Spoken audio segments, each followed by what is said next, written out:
नमस्कार, मैं संतोष सिंह और आज हम जिस विषय पर बात करने जा रहे हैं वो विषय है, कहने को तो कहा यह जाता है कि देश और दुनिया के सबसे बड़े संगठन और कार्यकर्ताओं की पार्टी बीजेपी है।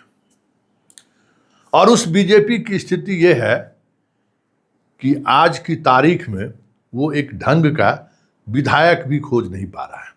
उम्मीदवार चुनाव जीतने और की बात तो दूर की है, उम्मीदवार भी नहीं खोज पा रहा है।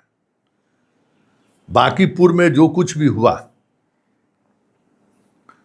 सब कुछ सामने है। इतना बड़ा विभाग बना हुआ है प्रत्याशियों पर मोहर लगाने के लिए, क्या क्या कॉरम पूरा होता है। उस सारे कॉरम को पूरा करने के बाद बंटी को टिकट मिलती है और जब प्रचार अभियान शुरू होता है तो पता चलता है पार्टी को कि उसके पिताजी चारा घोटाला के आरोपी हैं, उनको सजा मिल चुकी है। आनन फानन में उनसे टिकट ले लिया गया। दूसरे को टिकट दिया गया, नीरज को। राह चलते प्रचार कर रहा था, कहीं था, उसको फोन आया, जाओ तुम अपना पार्टी दफ्तर में सब लोगों से मिलाओ, तुमको टिकट लड़ना है। ये भी ग्रेजुएट है, किस तरीके का ग्रेजुएट होगा आप समझ सकते हैं। तो जरा इसकी पहली तस्वीर देखिए, जिस समय में संजय सरावगी इसको बुलाकर मिलता है और चंद घंटे बाद जब मुख्यमंत्री और जदयू के नेताओं से इसकी मुलाकात होती है, जिसका गेटअप सेटअप सब बदल जाता है। हमें गेटअप सेटअप से कोई मतलब नहीं है। मतलब ये है कि वो पार्टी जिसका पास्ट ये रहा है, इस चेहरों को जरा गौर से देखिए, किस किस तरीके के लोग रहे हैं इस पार्टी में, बिहार से लेकर दिल्ली तक। एक से एक पढ़े लिखे लोग, एक से एक योग्य आदमी, एक से एक कह सकते हैं कि प्रतिभा वाले आदमी। लेकिन आज दूर दूर तक आप ढूंढिए, इस पार्टी में आपको नेता नजर नहीं आएगा। 17 राज्यों में बीजेपी की सरकार है और एक केंद्र शासित प्रदेश में। स्थिति यह है कि 6 बड़े राज्यों का मुख्यमंत्री ऐसा है, यही देख लीजिए, सम्राट सहित, जो बीजेपी का कार्यकर्ता कभी नहीं रहा, दूसरे पार्टी से आए हुए हैं। 6 बड़े राज्यों में बीजेपी की सरकार जहां बनी है, वहां बीजेपी के पार्टी से आया हुआ मुख्यमंत्री नहीं है। यह पिछले बार जो 240 सांसद जीते थे, उसमें से 106 सांसद ऐसा है जो दूसरे दल से आया हुआ है। सबसे बड़ी पार्टी का दम भरते हैं ये। और सबसे बड़ी पार्टी का क्या हाल है, या जरा सोचिए, बताइए। मतलब 240 में 106, 45% के करीब दूसरे दल से लाए हुए सांसद हैं। विधायकों की तो बात ही छोड़ दीजिए। कहां जा रही है ये पार्टी? कब तक मोदी और शाह के चेहरे पर यह पार्टी चुनाव जीतती रहेगी? नितिन नवीन का ही नाम लीजिए ना। ये क्या है?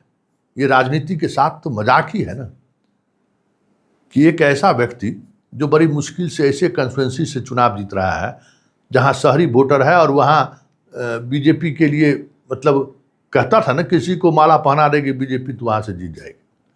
उस कंस्टिट्यूएंसी से निकला हुआ नितिन नवीन को आप राष्ट्रीय अध्यक्ष बनाते। जरा राष्ट्रीय अध्यक्ष कौन कौन बने हैं बीजेपी में, जरा देख लीजिए, पलट कर देख लीजिए, उनकी योग्यता देखिए। 10वीं फेल है कि पता नहीं 10वीं पास भी है कि नहीं।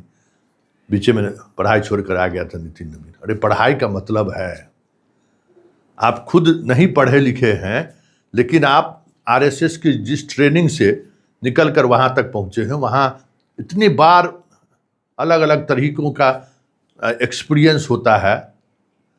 वो एक्सपीरियंस मायने रखता है, वो पढ़ने वाले लोगों को भी चुनौती दे सकता है। इतने जगह पर आप घूमे हैं, आपके लिए डिग्री अनिवार्य नहीं है। लेकिन जो व्यक्ति पटना में आया, विधायक बना, विधायक बनने के बाद शादी किया, विधायक बनते गया, कोई इंटरनेशनल और नेशनल एक्सपोजर नहीं है इसके पास, उसको आप राष्ट्रीय अध्यक्ष बना दे रहे हैं। तो ये पार्टी के साथ विश्वासघाती है ना। कहिएगा कि हम आम कार्यकर्ताओं को कितना महत्व देते।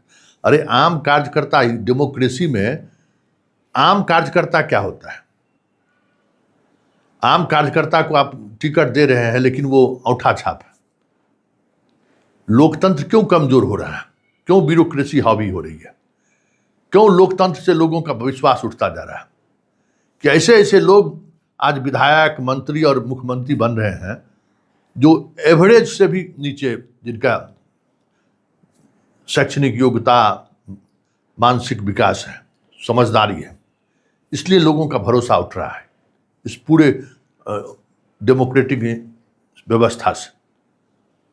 अरे ये जो व्यवस्था है, मुख्यमंत्री चीफ सेक्रेटरी को डिक्टेट करता है, मंत्री अपने सेक्रेटरी को डिक्टेट करता है।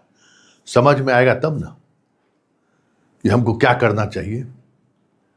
क्या है किसी विधायक या किसी मंत्री या मुख्यमंत्री को कि समझदारी, अगर आप पढ़े लिखे नहीं हैं, दुनियादारी नहीं जानते हैं, तो आप क्या कहें? योजनाओं का कार्यान्वयन कितना कैसे हो, आप क्या क्या कर सकते हैं? नीतीश कुमार सफल रहे इसलिए ना कि भारत सरकार में मंत्री रहे, इंजीनियरिंग उनका बैकग्राउंड रहा, कोई उसको चला नहीं सकता है। और सम्राट को देखिए, रोजाना सब चला रहा है। सम्राट वहीं कमजोर पड़ जा रहे हैं। सम्राट को वहीं IAS IPS लोग पढ़ा दे रहा है, वो विवश हो जा रहे हैं। तो बिना पढ़े लिखे लोगों को लेकर आप अगर पार्टी चलाना चाहते हैं तो उस पार्टी का भी विनाश तय है। कोई नहीं बचा सकता है उस पार्टी को, सवाल ही नहीं है। आप ऐसे लोगों को, नीरज कुमार चरक छाप घूमने वाला आदमी को विधायक बनाकर आप भेज दीजिएगा तो विधानसभा में जाकर क्या करेगा? विधानसभा का सत्र के दौरान जो 80% सदस्य भागा रहता है, उसकी वजह क्या है?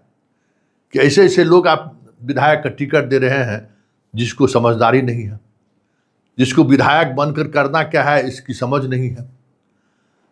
बस कार्यकर्ता है, टिकट दे दीजिए। सरकार कौन चलाएगा?